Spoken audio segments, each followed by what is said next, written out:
Hey, what is going on, everybody out there? This is Jakejames Lugo. Welcome to the channel and welcome to this brand new JJ's One Man Podcast. I hope you guys have been doing all right. I hope you've been enjoying all the content that's been going up on the channel. There's a lot of great stuff to check out right now if you haven't already. I'm recording this on the 1st of the month, so the 1st of November. So literally, it's the day right after Halloween, and it was a really chill Halloween for me. I know not only went over to the Flynn's Halloween party a couple days prior to it, but on Halloween day, all I did was just have breakfast in the morning. So it was very chill for me. But one thing that I did do that was gaming related and how it applies to us is that I finally got a chance to play Dead Space Remake, or at least the remake of the first Dead Space game. It's on Xbox Game Pass. If you haven't already seen it, you could download it on your Xbox console or on PC, I believe, as well. But I played it on Xbox Series S, and yeah, the game is pretty dope. Now, I'm not a huge Dead Space fan, but I do respect it. I do respect the first 3 games. A lot of people have a lot of fond memories and highly praise the original Dead Space. So I finally got a chance to just sit down and probably play maybe about an hour or so of it,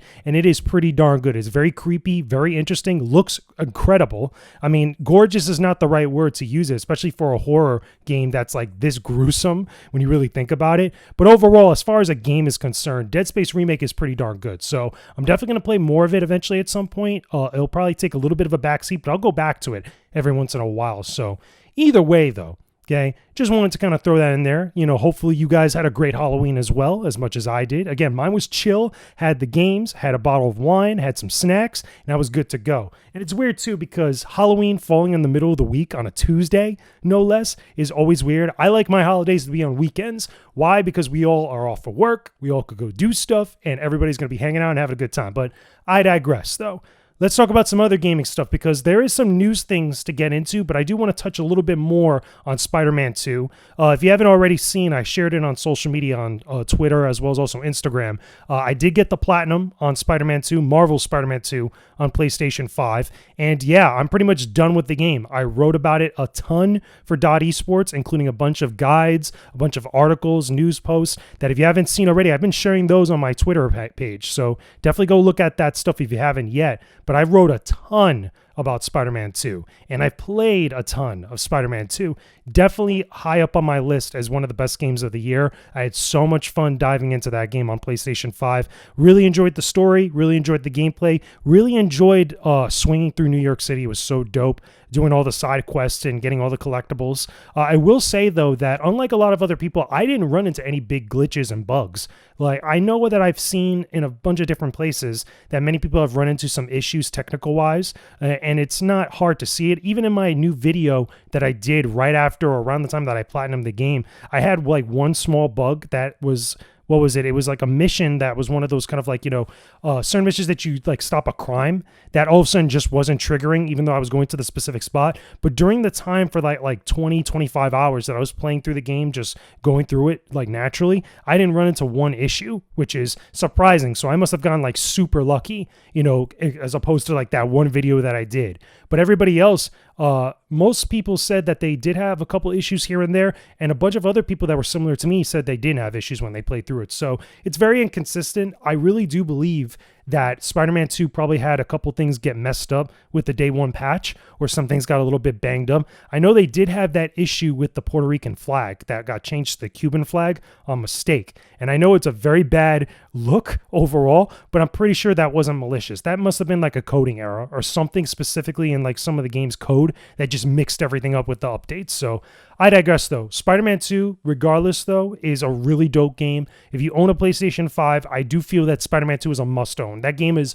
really, really fun, especially if you're a big Marvel or Spider-Man head. So I digress, though.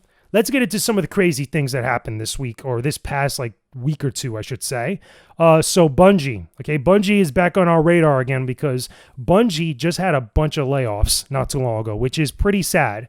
It's a damn shame because, number one, I think it's terrible to go through layoffs. I think that a lot of people that are struggling not only to make ends meet and to survive and to build up their home and stuff with their families have to deal with that stuff, and it's at no fault of their own, which is what's sad because a developer like Bungie or a studio like Bungie, they have a high pedigree. These are the people that did Halo. These are the people who did Destiny.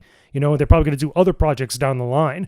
But one of the big things that came from this recently that you could go see in a recent report by Jason Schreier, I think think he put it up on Bloomberg. It was on Kotaku. It was on IGN. It was everywhere for the most part. But Bungie laid off a ton of people. I think it was like over 100 people. It was a lot. There was a bunch of people that just got laid off. They don't have a job anymore. One of which was a friend of mine, someone that I've known in the industry for years. So not going to say their name, but it's someone that I'm close with that I've talked to a bunch of times throughout the years in my career. And they worked over at Bungie doing stuff and they lost their job just the next day. It was like, damn, man, that really sucks to see. What's crazy about this is that there's a lot of issues that have been kind of, I guess you could say, aftershocks of the pandemic, from a lot of the fallout from that and many other things that were related to what was going on in the industry, between the pandemic and a lot of other studios that were making big changes and all these other things that are affecting a lot of these people, including my friend and other people that worked at Bungie. And it's not just Bungie. Let's keep in mind, this has been a thing that's been lingering around for a bunch of different studios for quite some time. And what sucks is that I don't think there's any easy solution to it. We've talked about layoffs a couple times, even on this podcast, I believe. And I know I've talked about it in other places as well. But this is something that's not going to go away anytime soon. This is something I think is going to continue to linger. There's got to be a better way to find some sort of solution towards allowing people to have stability within the games industry, especially if they're in development, because these layoffs really affect mostly development with a couple other spots here and there related to Bungie. But as the industry as a whole, we're looking at everybody in the industry, not just this one company. It's mostly affecting development. So people that are like the modelers, people that are like the coders, people that are like, making like levels and stages and doing probably like, was it pre-comp design or any sort of like character design? Those are the people that are getting affected by this, at least the bulk of them. So either way, regardless of who it's affecting, there's got to be something that can be done or some sort of like, pathway we could all go as an industry to help make everybody's lives just a little bit easier when it comes to dealing with this type of stuff. I think that there needs to be better job security and better job stability for a lot of these companies. I think that the turnover, even though it's always been like a high turnover in the games industry, like in one way or another, there still needs to be a way to kind of like mitigate that and make it less than what it is, because, even within the last like year or two, there's so many people that have just been straight up losing their jobs just because. And again, it's not because they're doing bad at their jobs. It's just because the companies themselves either can't pay out all the wages and all this other stuff to the people that are working for them, or they're just over hiring just at an exorbitant amount of like people, just because they felt they could do so at one time. And now they're just like offloading all these people, which is a damn shame, because it's a really messed up conversation to have. It's a messed up thing to deal with, no matter who you are. And again, I'm not someone that could come up with a solution to it. I don't think a lot of the other people out there that have been so loud about it, I'm talking about the people that have been loud, that don't necessarily know what they're talking about, that are not really qualified to speak on a lot of the stuff involving like the business aspects of the industry. I don't think they even have a solution to this, let alone any of the people that actually do have like actual bullet points and probably are more qualified to talk about this stuff. I just don't think it's an easy solution to come up with. So hopefully within the next like couple months, I shouldn't even say that. Number one, all the people that were affected by this stuff over at Bungie, I do hope they land on their feet somewhere. But even beyond that, I do hope that at some point within the next couple of months to a year, we could find things to kind of make stuff like this a little bit easier and make it less of a frequent occurrence. But either way, a lot of this stuff is pretty crazy. Let me know some of your thoughts about all this stuff involving the Bungie layoffs and a lot of the industry problems in the comment section down below. Of course, make sure you guys leave a like on this video and subscribe to the channel if you haven't already. I have to keep saying that because it's the YouTube thing, but you guys know what it is, okay? If you've been enjoying the content, if you've been enjoying the podcast, make sure you show some love to the channel. Subscribe, leave a like, leave a comment, get that engagement up, which is always a good thing for the podcast. So now let's talk about some other crazy stuff, okay? Let me take a sip of this water because this one's going to be a little spicy. And it kind of involves a little bit of Spider-Man 2, but it's something I've been noticing in a couple different places. And with this one, Spider-Man 2 obviously is the most recent example, but I've foreseen some of this stuff coming down the line into next year. So if you didn't already know, in Spider-Man 2, you could actually find a couple Easter eggs or little photo ops in certain sections that have like little nods or references to other things.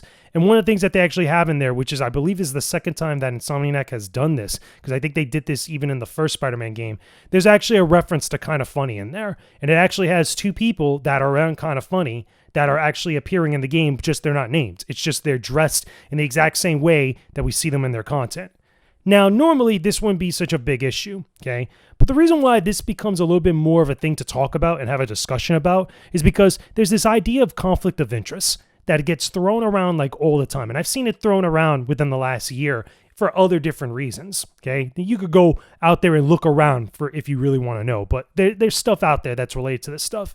And the reason why this stands out to me is because what you have is you have an outlet, or pretty much, well, not really an outlet. It's really a channel and a group of creators, which is kind of funny in this case, that are in or featured in the game or put into the game that they're covering.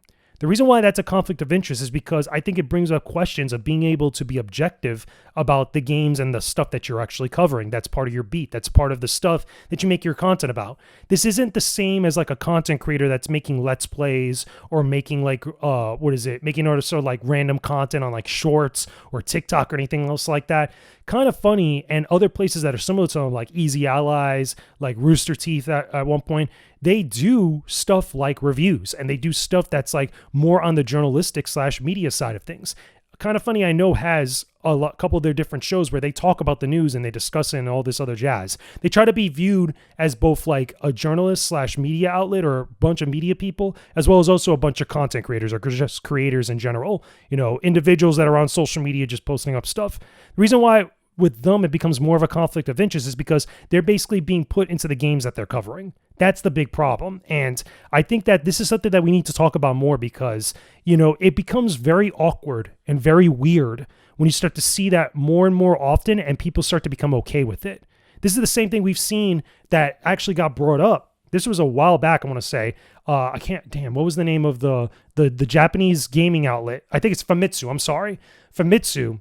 When they actually had their editor-in-chief, I believe it was, or their managing editor, that was actually featured in Death Stranding, that they were actually in the game. Now, I don't say featured as in like they're a main character or anything like that, but they're put into the game. We also saw the same thing with this with, I believe it was Jeff Keighley as well. I think Jeff Keighley made an appearance in that game as well. There was like a bunch of people that when this story came out, everybody started talking about it and asking questions and said like, hey, this doesn't look that good because this looks like a straight up conflict of interest.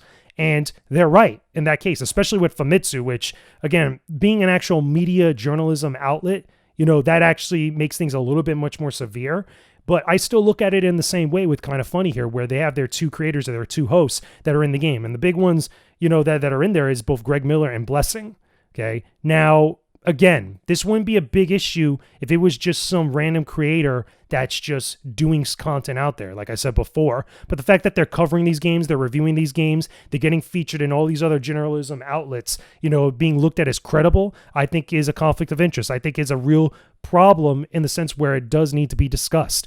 Now, the way I look at this, and for me individually, outside of the Famitsu example, I look at someone like Stephen A. Smith. Stephen A. Smith is a journalist. He's a media pundit, I guess you could say, or sports analyst, sports pundit, whatever you want to call him.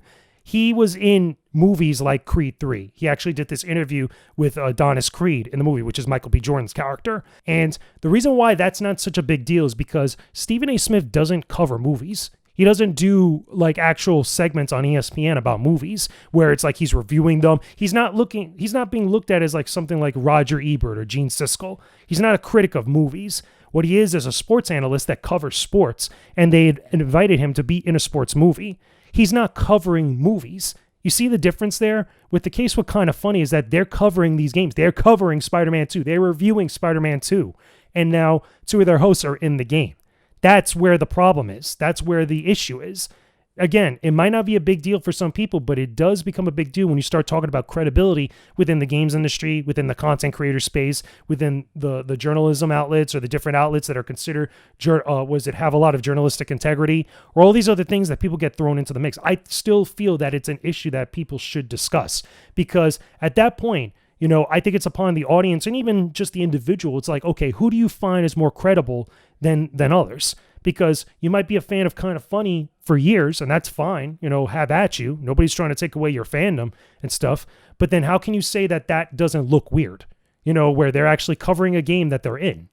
That does look weird to me. And it does look weird to other people, as well as, some of these other examples that I gave with Famitsu and stuff. Now, the other example that I will say that I won't give a lot of details on because it hasn't come out yet is that there's a game coming out next year in the spring, or at least that's what it's dated, that's actually going to have a couple content creators as logos and other stuff inside the game. Some of these same creators are actually going to review the game itself. They're going to do videos. They're probably going to do review videos, probably post up shorts or TikToks and stuff. And that's something that is a little bit weird. And I think that everybody should look at it sideways, because how can you take the word of those creators at face value and have them as credible and completely as someone that you could fully trust when they have their stuff in the game that they're covering? Okay. For anybody to bring up, just the idea of journalistic integrity, journalistic credibility, ethics and stuff. This is all things that get talked about or should be talked about in the same conversation, because you have to bring up these examples and question it when you see it like that, and not just give it a pass for one place and not give it a pass for the other. Those same people that had a problem with Famitsu having their managing editor or editor-in-chief within that game that they're also reviewing and stuff does have to have an issue or should have an issue with some of these things that I'm mentioning here. And again, it's all personal preference. It's all subjective, but I just present it like that to all of you, and let me know some of your thoughts about all this in the comments, because I find it to be weird. I find it to be very questionable. I care more about credibility than I do about notoriety, because I think it's much more potent and much more bigger and better for you to be looked at as credible than just to have all the notoriety in the world. Because you could have all the notoriety in the world, but it might not be for the best reasons. At least when you're credible, people could trust your word. People take your word and actually put a lot of weight into it and actually listen to what you have to say and actually take from it, the best of intentions that whatever it is that your opinion is that you give. They don't have to question your opinion. They don't have to question your stance, or they have to feel like they have to question your stance. And to me, when you're covering a game that you're in, that I think is the basis for someone to question your stance on something or to question your word about something. So again, I digress. Let me know your thoughts in the comments, but I feel like that's a conversation more places need to have. And I still think also a little bit, you have to look at Insomniac Games a little sideways, because they go on Kind of Funny. They go on IGN. They go on these places like that. Can you imagine for a second if IGN had the IGN building, or, well, obviously there's no IGN building in New York, but imagine if they had a thing that was related to IGN in Spider-Man 2 and they reviewed that game. Everybody and their mother would jump on their case. They would jump on them so fast. There'd be questions about, how can you review a game and give it such a high score? Is it because you're in the game? Do you have something related to IGN in the game? Those were the questions and the conversations people would be having. So then why is it not the same thing with all these people or all these other examples? You see what I mean? So anyway, just wanted to throw that out there, get the conversation going, get some thoughts on in the comment section, and just keep us a little bit vigilant and a little bit on our tiptoes when it comes to a lot of harder conversations or much more bigger, deeper conversations, because I think that it's good for our industry. It keeps our industry honest. It keeps our industry credible, quote unquote. And yeah, I just think it's just something important to me. So one more thing to discuss before we wrap up this episode, which I think is also very important to talk about now, because we're in November, where it's already time, or starting to become that time, to talk about Game of the Year. Okay, because the year is coming to an end. The Game Awards is at the beginning of December, or the middle of December, I want to say. It's right when December starts. And a lot of games have come out. I think all the big games, with maybe the exception of one, have already come out that is going to be considered Game of the Year contenders for 2023. And there was a lot of games for 2023 that could definitely be heavyweights that are, solid considerations for Game of the Year. I don't think that everything is going to win. I don't think that everything, is weighed, equally for one reason or another. But we've had a lot of big games, a lot of great games this year in 2023. So for me, my front runners right now, no particular order, but the games I'm really thinking about as far as Game of the Year concerns are, I'm looking at obviously Jedi Survivor. I'm looking at Marvel Spider-Man 2. I'm looking at Street Fighter 6. I'm looking at Hogwarts Legacy. I'm looking at Final Fantasy 16. I'm looking at Baldur's Gate 3. Some people would even throw in there Zelda Tears of the Kingdom. there's a lot of games. What is that, like 6-7 games that you could consider right now that are like really solid contenders for the Game of the Year conversation, especially at the Game Awards. Now, how do I foresee this going down? Which, you know what, technically I shouldn't even say that, because I'm going to do a whole episode right before the Game Awards happens where I'm going to look at the nominees and I'm going to predict like who exactly is going to win, who's going to be the winners of that night. But those are the games, at least for me, that I feel like are really solid like picks and choices for what could be considered Game of the Year for 2023. I do think that there's going to be certain games by the media, really certain outlets in the games industry media, that are going to get a lot more favorable treatment than others. I do also think there's going to be some games that get shortchanged for reasons that are not their fault, that have nothing to do with the games themselves, which I think is unfair, but it is what it is, and that's exactly what's going to happen, from various different outlets. And I think we all know exactly what I'm talking about when I refer to that. But the point is that even with some of that stuff going on, like this year for games has been amazing. There's been a lot of big releases, man, like just in banger after banger, which is awesome. Like all the games that I had fun with this year, with like between Jedi Survivor, Street Fighter 6, Hogwarts Legacy, Spider-Man 2. I mean, and I didn't even get to all the games this year. Like I didn't even get a chance yet to play Mario Wonder, which I should go pick up Super Mario Wonder when I get a chance, whenever I get a moment, because I hear that great things about that game. Same thing also, I think we're also going to get Super Mario RPG Remake, which is right around the corner. I think it's November or December. It's like right around the corner. It's coming out fairly soon. And I didn't even get a chance to play Zelda Tears of the Kingdom, and that was by choice for me. But for a lot of people, like that's a solid Game of the Year contender as well. In a year where we got games like Baldur's Gate 3, like we got Spider-Man 2, like we got Jedi Survivor, like we got Mortal Kombat 1, which is another game I almost forgot to mention before. There's a lot of bangers this year. 2023 has been a year of bangers, and we appreciate it. We like this out here. We like the problem where there's too many games to play right now and not enough time to get to them all, especially if they're all like 8, 9, and 10 out of 10s. You know what I'm saying? Like that's a great problem to have, because even if you don't get to some of these games that have released this year, especially even the ones from earlier in the year, I didn't even get to play Assassin's Creed Mirage yet. You know what I'm saying? Like a lot of people say that the game is pretty good as well. I don't know about Game of the Year material, but I digress. I'll find out soon enough. But the point is like you could still push some of these games into next year, because there's going to be downtime at the beginning of the year. I think like maybe like January, February. I think it's like right at the end of February into March is when things start to pick up again, because I know Final Fantasy VII Rebirth is coming out like towards the end of February, which is a big deal for me and for a lot of other people. And then we got other games coming out as well. So this year, though, it's been very enjoyable. It's been very solid. I've really enjoyed this year so far, but I can't wait to actually sit down and actually have full Game of the Year conversations, because that whole episode that I do and what other people are going to do for their own content, I think is going to be a lot of fun, because there's a lot of games to pick from.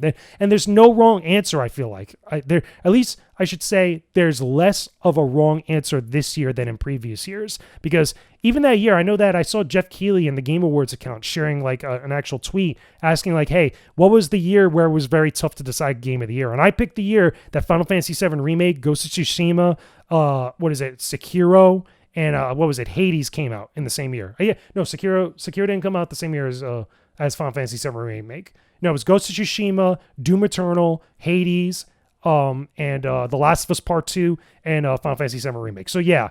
So that was that year where we had all those bangers throughout the year. And it was like, okay, either one of these choices could be like a solid, yeah, that's a good pick for Game of the Year. And I feel like this year is going to be the same thing, which is great, man. So let me know some of your picks for Game of the Year in the comments down below. Of course, I hope you guys enjoyed this episode. There was a lot to get through. Hopefully next episode that we have no nonsense. We could just talk about games, just straight up games and good stuff all around, especially going into the holidays, because holidays is supposed to be good vibes for everybody, because later, a couple weeks, we got Thanksgiving, and then after that, it's Christmas time, which is going to be awesome. But either way, let me know your thoughts about everything in the comments down below. Leave a like on this video if you guys can. Subscribe to the channel if you haven't already. Show some love to all the new videos and the new content that's been going up as of late. There's a lot of new YouTube shorts also, I should say, that I have a bunch of stuff focusing on specific games, as well as also other gaming related topics that I know you guys will get a kick out of. Make sure you also go follow me on TikTok if you want daily video uploads about gaming and other stuff, including movies. By the way, next week, I'm actually going to go see The Marvels, which, by the way, too, which should be funny because I'm going to that AMC screening that's supposed to be the hidden or secret screening that they don't tell you what the movie is until you're actually there. And I really do think that that movie is going to be The Marvels. It's like $5, or at least all the tickets are sold out now, but it was $5 just to get a ticket. And they don't tell you what the movie is, but they do tell you the rating. And the rating for that movie they're going to show is the exact same one as The Marvels, which comes out later in the week or the next week afterwards. So I'm looking forward to it. If it is The Marvels, all the better, because then we get to see what's up with that movie, because I think Marvel's in a really weird position right now. If not, then hopefully it's a good movie that they could show us and not something that's garbage. But regardless, though, I'm seeing The Marvels next week at some point, so it should be good. But anyway, that's all I got for you. Make sure you guys do all that stuff that I said before. And yeah, I will talk to all of you again very soon. Peace out and stay epic, everybody.